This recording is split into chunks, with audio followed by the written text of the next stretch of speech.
À notre émission de la semaine, mettons le cap sur le Madagascar. À partir de Montréal, nous recevons deux invités, deux dames de marque qui vont nous parler de leur musique, la musique du Madagascar. Et on va parler aussi, pourquoi pas, de la vie en fait des Malgaches ici même à Montréal. Comment est-ce que l'on envisage en fait ce pays? Et en deuxième partie de cette émission, nous mettons le cap évidemment avec un groupe, avec un monsieur. Il nous vient d'Haïti, mais un Montréalais, alors un Montréalais absolument extraordinaire. Ketimi. Nous sommes allés faire un tour au studio TD, madame, monsieur, où il y avait absolument un spectacle explosif. Là-dedans, pratiquement 400 personnes, sans blague, avec évidemment grande partie que des Québécois. Et ça, j'ai aimé ça.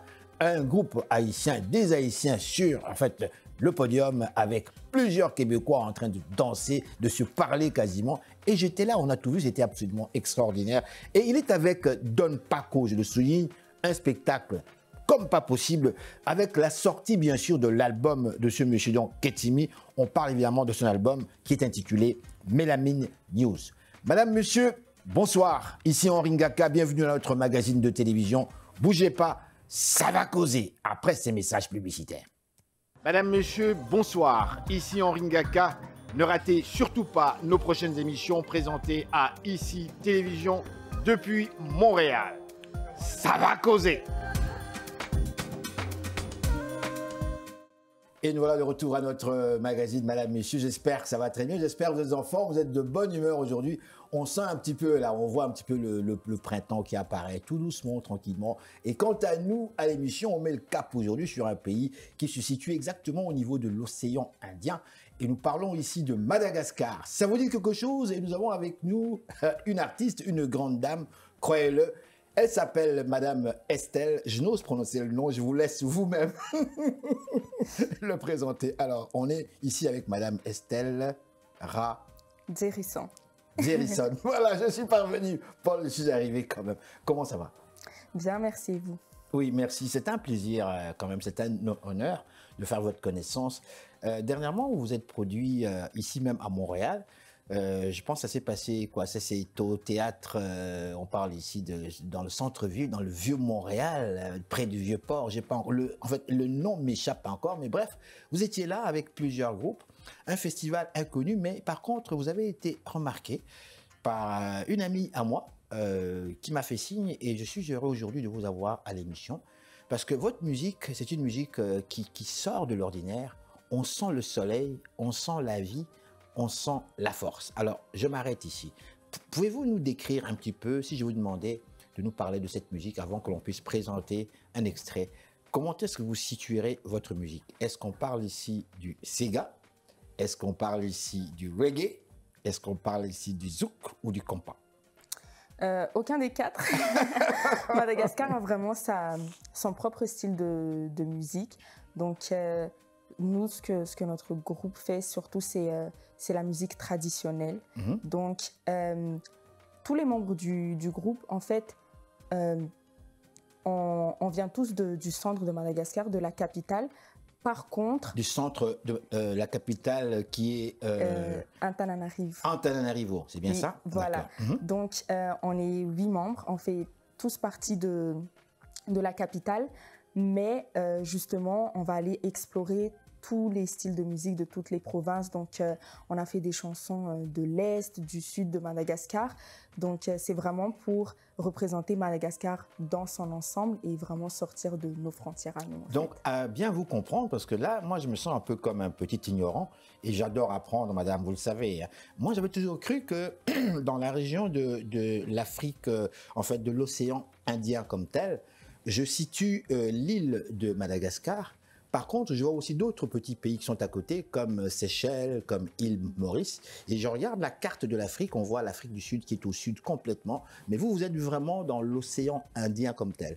Et pour moi, je pensais toujours que la musique qui carburait fort dans cette région-là, c'était uniquement le Sega.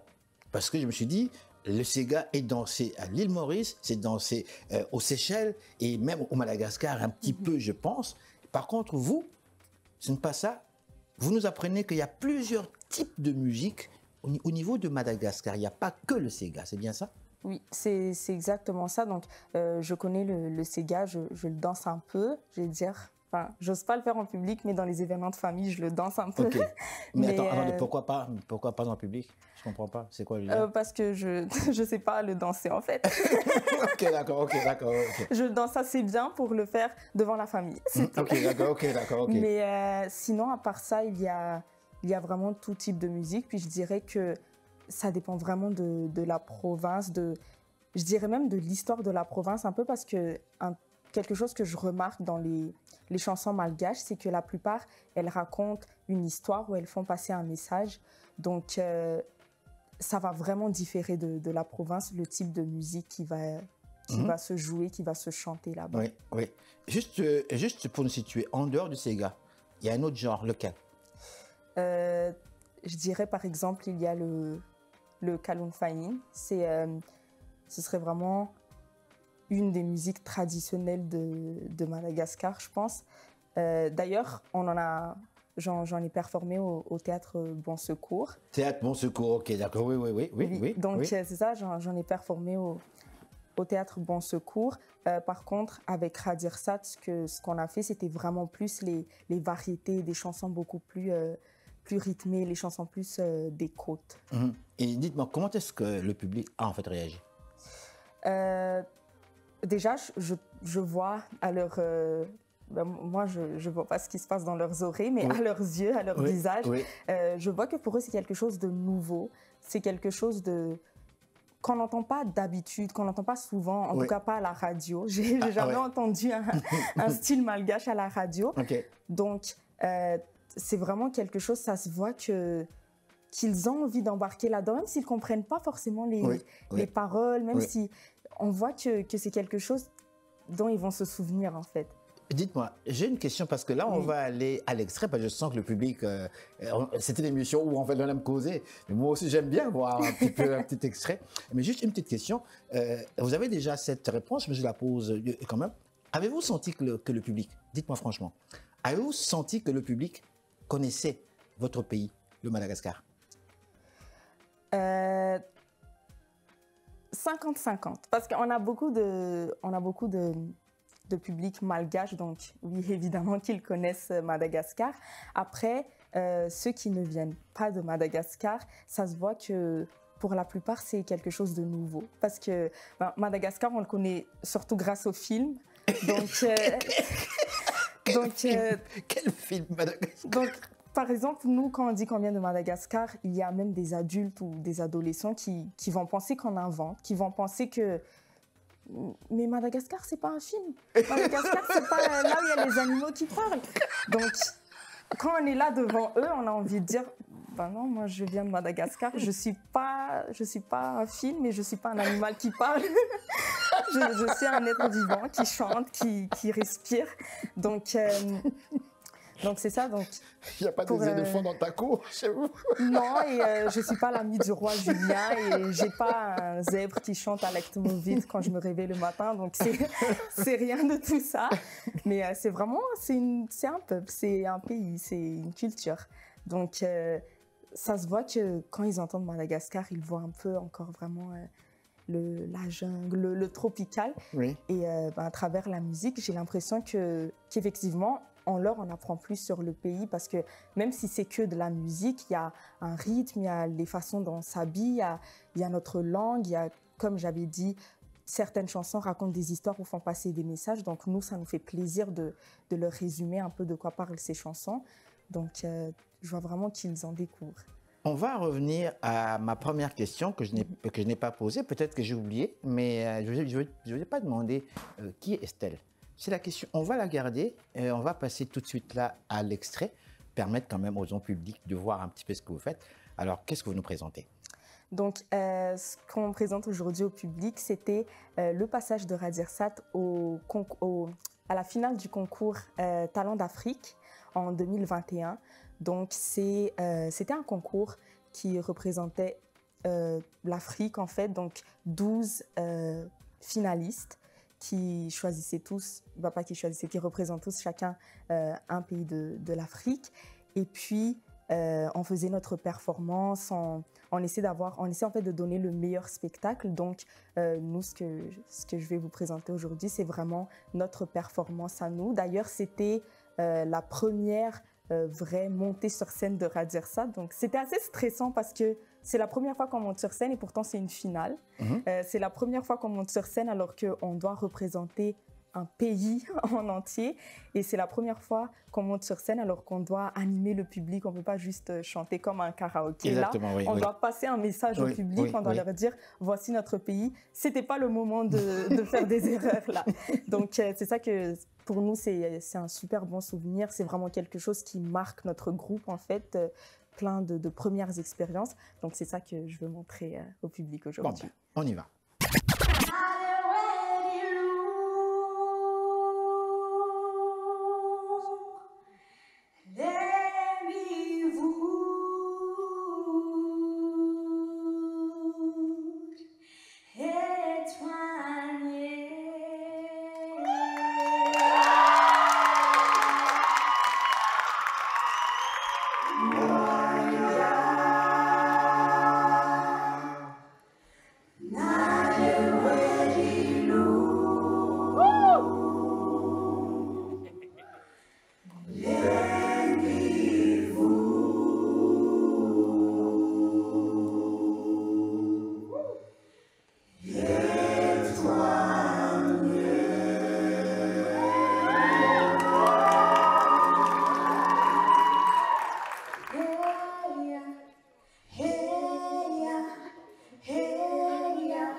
Je reviens à ma question, la question initiale. Le public vous a écouté, on vous connaît quand même assez bien maintenant. En fait, vous vous exprimez très bien en français. Je dois souligner ici que Madagascar est une ancienne colonie française, n'est-ce pas? Oui, effectivement. Et donc le système académique dans ce pays, c'est vraiment carrément le système français, n'est-ce pas? Oui, en soi, oui. Et donc la formation que vous avez, c'est aussi issue en fait de votre pays, c'est ça? À moitié, parce qu'en fait, moi, j'ai quitté Madagascar à 5 ans. Je m'arrête. Qui êtes-vous? Je suis Estelle Radirisson. J'ai aussi un autre prénom qui est encore plus difficile à prononcer, c'est Voahar. Donc, qui veut dire? Qui veut dire nature en malgache. Nature? Oui, nature. Wow. Donc, et je le porte fièrement, ce prénom-là. Je ne le présente pas souvent et pourtant, j'en suis très fière. Et pourquoi vous en êtes fière? Comment? Pourquoi vous en êtes fière? Parce que pour moi, déjà, c'est mon prénom malgache. C'est le prénom que si je me présente avec ce prénom-là, les gens vont dire « Ah, soit ils vont me demander ça vient d'où ?» Et là, je peux dire « Ah, ben, c'est de Madagascar, c'est là que je suis née, etc. » Soit ils vont dire « Ah, ben, c'est un prénom malgache. » Et donc, à chaque fois, ça me donne toujours une opportunité en fait, d'en dire plus sur moi, d'en dire plus sur là où je viens, là où je suis née. Donc, c'est pour ça que je le porte fièrement, ce prénom. Je suis membre donc, du groupe Radirsat, qui est un groupe composé de 2 familles, les Radirsans, donc ma famille, et les Rakotsat, pardon. Et ensemble, c'est devenu Radirsat. Donc, c'est vraiment un groupe où il y a les 2 familles, les enfants comme les parents. Donc, c'est aussi vraiment une histoire de génération, pas juste de passage de culture, mais vraiment de génération, puis d'amitié aussi, parce que oui, c'est une amitié qui était déjà forte au début, mais avec la musique, l'amour du pays qui nous unit, c'est juste devenu une amitié qui est devenue plus forte, qui a partagé les plus belles comme certaines mauvaises expériences. Donc, c'est ça. Donc, c'est vraiment ça que j'aime de Raziersat, c'est le fait qu'on soit solidaire par la musique, par notre amour du pays, par certaines valeurs qui nous rassemblent. Dites-moi, comment décririez-vous, pardon, je sais que ma question, elle est vaste, mais j'aime bien la poser vaste pour vous donner la possibilité de choisir les éléments que vous voulez. Au moins, vous pourrez vous concentrer sur cet élément-là. Comment est-ce que vous, en fait, définiriez la culture malgache? Est-ce qu'on doit parler ici des cultures, d'une mosaïque culturelle malgache? Je vous donne déjà une moitié de la réponse pour qu'on aille beaucoup plus vite. Comment décrirez-vous cette mosaïque malgache sur le plan culturel? Sur le plan culturel, je vais faire une petite parenthèse. Déjà, si vous écrivez sur Google qui sont les Malgaches, ça va être écrit « c'est un peuple fêtard ». C'est vraiment ce que Google va mettre. Un peuple fêtard. C'est un peuple fêtard. Ah bon? Donc, Madagascar, globalement, c'est vraiment un pays qui aime la joie, qui aime la fête, qui aime la musique.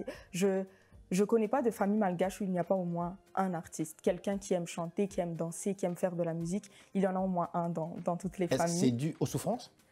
Je ne sais pas du tout, je ne pourrais dire.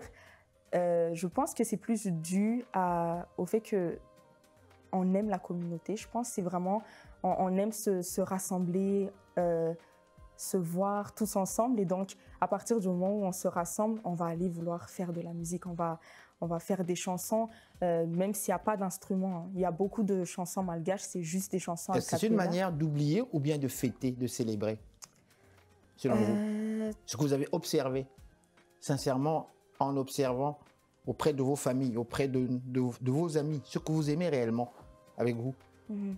Est-ce qu'on célèbre parce qu'on veut oublier, ou bien parce qu'on veut fêter, ou bien parce qu'on veut oublier réellement les souffrances, ou bien parce qu'on veut vraiment célébrer, fêter. Là, on fête parce que soit qu'on a gagné, comme quelqu'un qui gagne la loterie, là il célèbre. Mais nous, dans nos pays, j'ai observé, moi en tout cas, je ne sais pas, je vous laisse parler. Je pense qu'on chante pour décrire la réalité, tout simplement. C'est-à-dire, comme j'ai dit, il y a des chansons qui racontent des histoires. Ce n'est pas que des histoires joyeuses. Ça va être l'histoire de, justement, par exemple, la chanson qu'on avait faite à Talent d'Afrique. Elle raconte le quotidien d'un habitant de l'Est de Madagascar. Donc, il se réveille et puis il va s'occuper des bœufs. Et puis, donc, je pense que c'est vraiment pour décrire la réalité. Oui. C'est que, voilà, c'est la vie, c'est qu'on est content, ok, on célèbre. On est triste, ben on va en parler. On va dire voilà ce qui s'est passé, voilà ce que nous on vit au quotidien. Mais c'est pas grave, on le fait en musique au moins. Donc je pense on va le faire en toutes circonstances en fait. Dites-moi, le temps passe tellement vite. J'aurais voulu continuer avec vous. C'est très intéressant cette découverte de Madagascar. Dites-moi, comment est-ce que le public, je reviens encore sur cette même question, vous avez eu l'occasion quand même de parler avec le public québécois ici. Vous chantez dans quelle langue déjà? On chante en malgache, donc la langue de Madagascar. Et comment est-ce que le public en fait, réagit non seulement par rapport à votre langue, mais par rapport surtout à votre musique comme telle? Les questions qui vous sont posées comme telles. Est-ce qu'on se demande si c'est pas Hawaï quelque part? Je ne sais pas. Je vous sens sourire. Comme j'avais dit, déjà, il y a beaucoup de gens qui n'arrivent pas à situer Madagascar sur la carte parce qu'ils savent le situer dans la télévision, dans le film. Okay. Donc, ça fait déjà ça quand même. Voilà, ça fait déjà ça. Donc, c'est sûr qu'on leur dit, voilà, c'est l'Afrique, Madagascar. Puis, justement, nous, quand on fait nos performances, on va parler en malgache, mais on va aussi s'habiller de manière traditionnelle. Donc, selon les provinces, on a eu plusieurs façons de s'habiller. Donc, ils vont nous demander souvent, est-ce que ça, c'est vraiment les vêtements de votre pays? Puis là, on essaie d'expliquer, oui, c'est de telle province, c'est de telle province. Il y a certains vêtements, par exemple, qu'on a cousus nous-mêmes. Donc, ça nous fait vraiment plaisir de leur dire comme, oui, on a fait ça pour représenter notre pays. Une question peut-être naïve, mais est-ce que les costumes représentent quelque chose? Est-ce que les couleurs des costumes, est-ce que la manière dont on porte le costume, est-ce que ça a une définition quelque part? Est-ce qu'il y a un message quelque part lorsqu'on porte le costume? ça dépend vraiment des provinces, je pense. Je sais que historiquement, il y avait par exemple des coiffures pour les femmes qui disaient par exemple si elles étaient mariées ou non. Ah tiens. Oui. Ah bon? Ok. Oui, il y a aussi certains vêtements par exemple qui sont portés par exemple les femmes qui vont aller travailler dans les rizières. Donc, je ne les connais pas tous exactement, mais je sais que certaines coiffures, certains costumes vont nous permettre d'identifier exactement, pas exactement, mais en manière générale, qui est cette personne, qu'est-ce qu'elle fait dans la vie. Estelle, c'est un grand plaisir et un honneur de vous recevoir à l'émission. Alors, on va vous laisser avec le mot de la fin. Qu'est-ce qu'on doit retenir de cette interview d'aujourd'hui? Je pense qu'on doit retenir, c'est qu'on a vraiment encore beaucoup à apprendre sur un pays, Madagascar, mais comme tout autre pays d'Afrique aussi. Je pense qu'on a beaucoup à donner et il y a plusieurs moyens de représenter en fait ce pays-là, que ce soit par la musique, par le dessin, par même juste notre façon de nous comporter. Donc, il faut rester nous-mêmes, il faut donner une bonne image de notre origine et toujours en être fiers. Merci infiniment. À vous. Voilà, madame, monsieur, restez là. Nous sommes de retour tout de suite après ces réclames publicitaires. Madame, monsieur, bonsoir. Ici Henri Ngaka. Ne ratez surtout pas nos prochaines émissions présentées à ICI Télévision depuis Montréal. Ça va causer. Et nous voilà de retour à notre magazine de télévision. J'espère que vous êtes de bonne humeur aujourd'hui. À l'émission Ça va causer, nous parlons évidemment musique. Je transporte dans un beau pays africain vers l'océan Indien. On parle de Madagascar encore une fois à l'émission aujourd'hui. Océane, bonjour. Bonjour. Comment ça va? Ça va super bien, merci. Et vous? C'est un plaisir, mais bien sûr, c'est un plaisir naturellement que de te recevoir à l'émission. On t'a invité pour parler musique. Mais on va parler aussi de toi, ma chère, parce qu'il y a quand même des choses très intéressantes. Le domaine médiatique, évidemment, t'intéresse. C'est une passion pour toi aussi. Mais la musique, c'est quand même une forme de non-média. Et même, j'ai remarqué que la musique, c'est encore plus facile parce qu'on parvient à rejoindre les gens plus facilement en chantant, en dansant, que même lorsqu'on fait de ces discours classiques. Alors, vous vous êtes présenté comme une artiste. Oui, c'est ça. Ça fait un moment maintenant que je pratique la musique, j'ai fait quelques spectacles, des festivals. Et justement, quand on parle de ce lien entre médias, information et musique, moi, par exemple, la façon dont j'ai appris ma langue natale, le malgache, c'est à travers la musique. Parce qu'en venant ici, je ne savais pas parler malgache. Et c'est avec toute cette musique-là, avec mes parents, que vraiment, je leur demandais « Ah, ça veut dire quoi cette chanson-là » Et puis, l'accent, il est en train de venir tranquillement, mais ça s'entend quand même un peu. Alors, vous avez appris le malgache ici, à Montréal. Oui, c'est ça, il y a quelques années. Waouh! Et au travers la musique. Oui, principalement. C'est une bonne forme, c'est une bonne manière de former. Tout et à même, fait. ça reste profondément. C'est une façon d'apprendre le don par cœur, là, en chantant, c'est disons, merveilleux. Alors, vous êtes une artiste ici. Mais dites-moi, qu'est-ce qui vous a conduit, en fait, à vous intéresser spécifiquement? Je sais que vos parents, évidemment, chantaient aussi. Il y avait de la musique, évidemment, ça vous a conduit vers... mais de là, en fait, à aller vous produire, à faire des carrément spectacles, est-ce que vous deviez avoir confiance en vous? Oui, tout à fait. En fait, ça commence, je dirais, ça a commencé en étant jeune, les petites activités parascolaires, par exemple. Je faisais déjà des spectacles de danse et des petites choses comme ça. Et puis après, j'ai vu, par exemple, mon père qui joue de la guitare et je regarde. Les enfants, ça regarde. Et puis, j'ai envie d'apprendre, je vais essayer. Et ça continue comme ça. Après, les gens voient que tu fais de la musique, les adultes encouragent et ça continue un peu comme ça. Bon, alors dans la musique comme telle, évidemment, pour vous aussi, c'est une façon quand même de représenter. En fait, sentez-vous que vous représentez Madagascar, ou est-ce que vous dites, moi je suis québécoise, en fait, moi j'ai grandi ici quelque part aussi, j'ai appris ma langue ici, mais je suis d'ici, et non finalement, parce que c'est ma réalité.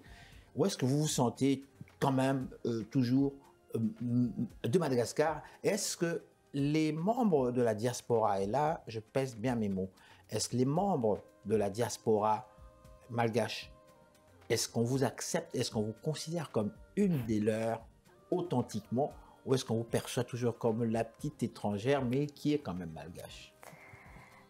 Je dirais que moi, j'ai accepté cette identité multiculturelle, Mais c'est vrai que dans la diaspora, après, on me regarde, je suis un peu plus pâle, on va dire. Et souvent, les gens, ils vont faire des remarques par rapport à ça. Pourquoi? Il faut leur demander. Non, mais parce que vous n'êtes quand même pas en fait, la première qui a la peau pâle Non. en fait, de Madagascar. Il y en a Non, de mais toutes les aussi- sortes en fait, Madagascar. Il me Par semble que c'est exemple. quand même une mosaïque, n'est-ce pas? Oui, oui. Mais par exemple, dans la diaspora d'ici, la plupart, ils sont un peu plus foncés. Ok. Et ils font les remarques. Ok. Moi, je l'ai jamais remarqué, mais après, c'est des petites remarques. Elle est un peu pâle, elle a les cheveux clairs. Oui. Et donc, c'est vrai qu'il y a cette certaine distinction. Et je pense que c'est ça aussi qui m'a un peu poussée à continuer à parler malgache, parce que ça fait plaisir aux adultes de voir des enfants qui ont grandi ici. Ça Et fait qui plaisir. pourtant, oui, c'est ça, et qui pourtant parlent la langue, aiment la culture. Oui. Et c'est vraiment, je trouve que ça a cassé un peu le stéréotype de mon apparence, je dirais. Mais ici, avec les Québécois, alors, on vous perçoit comment? Avec les Québécois, on vous voit comment? Est-ce qu'on vous voit comme une amérindienne? On vous voit comme une latino lorsque vous ne parlez pas? Est-ce qu'on vous voit comment, au juste? Ils n'en ont aucune idée vraiment. On m'a demandé, est-ce que tes deux parents sont arabes? Tu es métissé d'où? Vraiment, ils n'ont aucune idée. Non. Dites-moi, comment est-ce que vous vous sentez dans tout ça? Au début, c'est vrai que je les blâme pas vraiment parce que quand on regarde même les Malgaches, il y a beaucoup de régions, on se ressent pas forcément tous. Donc si c'est quelqu'un qui vient d'ailleurs, qui n'a jamais entendu parler du pays, c'est sûr que ça va pas leur venir. Oui. Et ça me fait plaisir quand ils sont respectueux, bien sûr, quand ils posent des questions. Ah, c'est où? Mais après, quand ils viennent toucher les cheveux et tout, c'est pas le plus agréable, disons. Ouais, mais toucher les cheveux, c'est c'est tout à fait arrivé. normal. Vous, est-ce que ça vous en dérange carrément?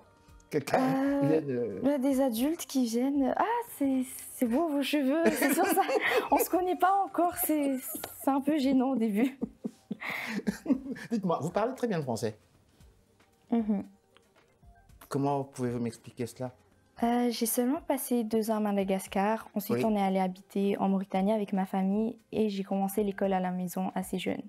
Donc, écrire, lire, tout ça, j'ai commencé jeune et puis on est venu ici. Donc, l'éducation en français, elle a toujours continué pour moi. Et en fait, Et- je vois que vous en êtes très fier, c'est ça? Je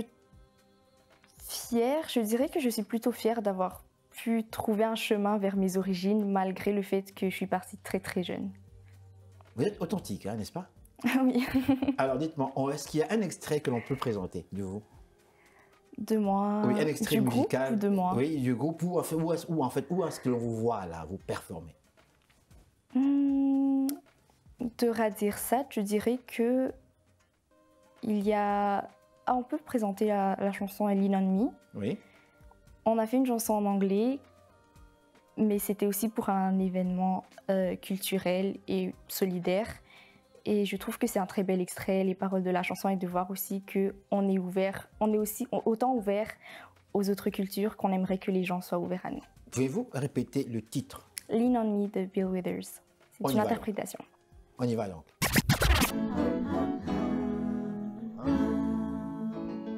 Sometimes in our life, we all have pain, we all have sorrow. But if we are wise, we know that there's always tomorrow. Lean on me when you're not strong, and I'll be your friend. I hope you carry on, for we won't be long till I'm gonna need somebody to lean on. Please, will you cry if I have things you need to borrow for? No one can feel those of your need that you won't let show. So just call me brother when you need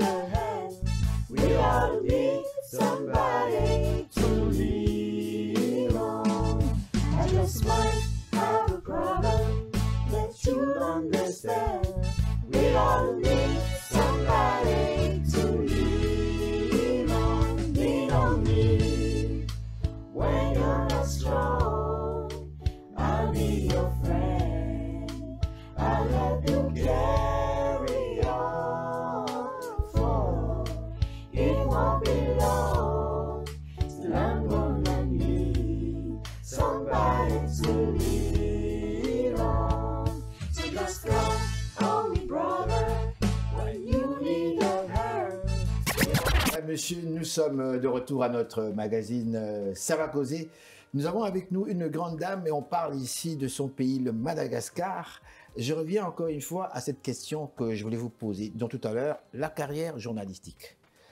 Cet intérêt pour les médias, enfin, évidemment, vous avez ce grand intérêt pour la musique, mais quand même, on sent chez vous un intérêt réel pour le domaine, comment dirais-je, médiatique, pour tout ce qui est journalistique, en fait, tout ce qui est communication. Est-ce que je me trompe? Non. Voilà. Dites-moi, d'abord, pourquoi cet intérêt, pourquoi une jeune dame qui vient du Madagascar, qui évolue ici, au Québec, s'intéresserait-elle au domaine journalistique? Moi, j'adore apprendre et pas forcément à l'école, vraiment lire, faire des recherches moi-même. Et je trouve que ça m'enrichit beaucoup en tant que personne parce que quand je vois autour de moi les gens poser des questions et je me dis peut-être aussi je peux partager de l'information, partager ce que j'apprends. Et je trouve que vraiment la façon de devenir une meilleure personne, d'être plus intéressant, c'est de prendre un peu de chaque personne. Et surtout en journalisme, ce que j'aime, c'est de voir un peu la personnalité de chaque journaliste, de voir ce qu'ils mettent. Il y en a qui mettent peut-être de l'humour, plus d'authenticité. C'est vraiment quelque chose d'intéressant pour moi. D'accord. Mais je pense que vous le savez, on en avait parlé tout à l'heure. Je vous ai parlé même de moi-même, que ce n'était pas le domaine dans lequel je m'étais réellement destiné. Parce que pour nous, en tant qu'Africains comme tel, ben, cette crainte-là, vous savez, la peur d'aller parler des choses d'autrui. Parce que finalement, quand vous êtes journaliste, lorsque vous faites le domaine de la communication, vous parlez des autres, vous parlez des problèmes qui touchent toujours des questions qui, bon, des fois, qui peuvent être... bon, mais dans nos pays, on sait bien que, bon, c'est dangereux quelque part. On l'a vu, des journalistes disparaître parce qu'ils ont publié, ils ont parlé dans certains sujets dont les gouvernements ne voulaient pas nécessairement. En fait, ce domaine fait un petit peu peur comme tel, le journalisme. Et vous arrivez ici, vous dites non, moi c'est ce domaine-là, j'ai une passion absolument, je veux aller chercher. Mais lorsque vous regardez maintenant, je vous situe maintenant sur la réalité. Lorsque vous regardez maintenant ce qui se passe au niveau de notre planète actuellement, et plus particulièrement au niveau même des phénomènes chez nous, les jeunes comme tels, je dis parce que je m'inclus là-dedans, je me considère pas vieux, chez notre génération, ce qu'on vit comme problème. Vous, comme jeune journaliste africaine, malgache, quels seraient les thèmes, par exemple, qui pourraient vous intéresser pour dire, bon, évidemment, je vais faire un travail sur ça éventuellement? Déjà là, j'ai commencé un peu une recherche pour l'école, mais sur, par exemple, tout ce qui est théorie du complot.